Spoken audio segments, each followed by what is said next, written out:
Hello and welcome to my portfolio website. I'd like to take a few moments just to give you a little tour and give you some highlights of some of the things that have stood out to me during the last 6 weeks. One thing on that was completely new to me was the HyperDoc. I think I've had some teachers in the past say that they were using HyperDocs, and upon further review after doing this, it really was just a list of websites that they had linked for their students. So I decided to remix a HyperDoc that was already in existence. I did about a 60% remix on this HyperDoc.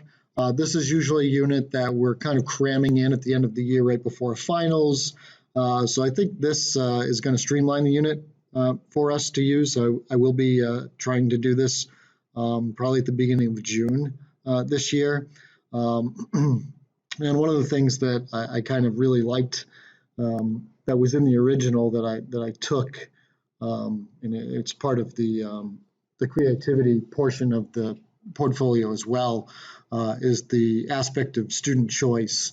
And I did work that into the application phase of this HyperDoc, where the students are going to have an option of reporting using a poster that they make in the Canva, or creating a video screencast of basically a walkthrough tutorial of how to do the molecular geometry problems here. Something else that I did in my choice project was that I looked into adding Pear Deck to some of my environmental science slides. I've never been a huge fan of what used to be PowerPoint and now is transitioned to Google Slides, because I just feel like it just kind of puts a wall up between my students and I, and it's just, they're looking at a screen and not me. So I've always had kind of a hard time using slides. It's obviously been a bit of a necessary evil this year. So just to make it more interactive and to be able to get and give immediate feedback, Pear Deck just makes these slides more interactive, and I can get instant results of what the class is thinking, what they're understanding, what they're not understanding, and that can kind of drive the bus for where we're going to go next. And I think the big thing that I want to share here is the group project.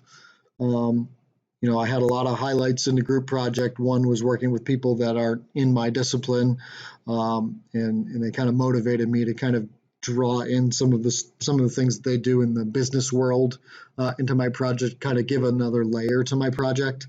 And then, just the whole design thinking process, and the fact that it is a process is something that I think I want to incorporate into future projects and labs.